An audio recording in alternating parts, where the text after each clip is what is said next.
All right, ladies. So I'm talking hair loss, and there is nothing worse than watching your hair go down the shower drain or to be brushing your hair and seeing all the hair in the brush. I've been there. I lost 50% of my hair and luckily got it back. And our hair is connected to our identity, and it's also connected to our health. And so it's normal to lose hair at certain times of our life, obviously after you have a baby or through really high stressful time. But there's also the question of, why does a thyroid imbalance cause thinning hair? And your hair normally grows in a healthy cycle pattern, with most of the follicles growing while only a small number of them in the resting phase. So with a thyroid imbalance, this cycle can be thrown off, resulting in more hair follicles resting than growing, and more hair will fall out. So hair loss is a very, very common symptom of a thyroid imbalance. And the thyroid imbalance arises slowly and is often unnoticed, and it can be unnoticed even by you and your doctor. So if you're going in and you're getting labs done or you're getting blood tests done, doctors often look at the range as the normal range, but women really are on the low end, and the normal range is really on the low end. So how do you really know if your hair loss is directly correlated to a thyroid disorder? So I want to talk about the 5 signs and symptoms that your hair loss is actually connected to a thyroid disorder. So the first one is thinning eyebrows. And hypothyroidism, which is an underactive thyroid, often causes general hair loss as well as thinning of the outer third of the eyebrows. Now, we don't know exactly why the eyebrows are targeted in the thyroid disorders, but it is a good indicator that your thyroids may be low. Now, second is that the hair is brittle and dry and breaks really easily. And dry hair is often connected to a low thyroid function. And the research is published in endocrinology that the metabolism of the thyroid and the hormones increases this dryness in the hair. And the low thyroid and the low hormones releases out of the hair shaft as well a lot faster, and it causes it to gray. Third is feeling exhausted, especially after sleeping 8 hours a night, drinking 8 hours a night, drinking 8 glasses of water. But if you find that you are never rested, your thyroid and your metabolism slows down. So this may lead to fatigue and weight gain. And then the fourth is going to be puffiness in the face. And many, many women with hypothyroid have an excess of what we call a compound called mucin. And mucin is a part of our connective tissue and is present in our blood vessels and cells all over the body. And it absorbs the water and may cause excess water retention if you have an underactive thyroid imbalance. Now, the fifth is going to be yellowing of the palms of the hand. And the skin of your hands happens to have a thyroid imbalance due to the buildup of keratin in the blood. And the hypothyroidism can convert the keratin into vitamin A.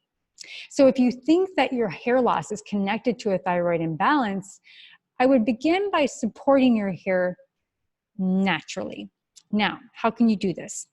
Adaptogens are a really, really great way to safely support the hormones.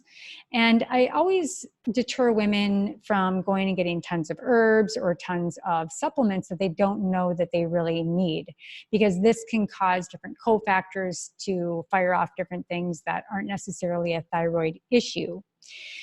Some people that take different B vitamins may feel more heightened state of anxiety if they really don't have a B deficiency. Now, I find that most women have a methylation and B deficiency issue. But adaptogens like ashwagandha, bacopa, a lot of these Ayurvedic herbs are going to bring you up if you're down and bring you down if you are in excitatory state.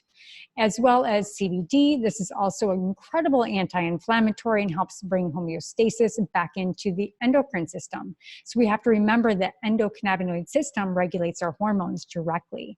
And so taking CBD on a consistent basis can also help the stress hormones and an underactive underactive thyroid. Now, as a hairstylist owning an organic salon for 20 years, I can very much attest to a lot of seeing this kind of, this, I would say, avatar of a woman coming in that has a thyroid deficiency. The hair usually is very brittle and dry, and there is a thinning of the eyebrows and a little bit more of a puffiness and weight gain because of the underactive thyroid. So these are the top 5. Now, the color in the palms due to the keratin not being able to move into vitamin A, that having the kind of palms and the hands that are a little bit more orange tint, that's usually not really a common symptom, but something to pay attention to. But certainly the puffiness, the dry brittle hair, and the eyebrows and the exhaustion certainly are.